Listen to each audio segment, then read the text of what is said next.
நேரத்தில் சமுத்திரம் பின்வாங்கும் சந்தோஷ திருநாளில் நல்லருளை தாரும் ஐயா முருகன் என்று முழங்குது என் மனசு. கடலை போல உன் கருணை பெருசு.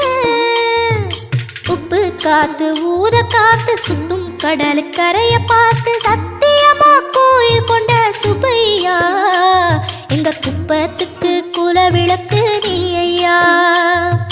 திருச்செந்தூர் ஆண்டவனே வேல் முருகா தினம் உனக்கு நன்றி சொல்வோம் மால் மருகா. திருவடியில் தவம் இருப்போம் திருமுருகா. தீர்ப்பெழுது நலமெனவே வடிவ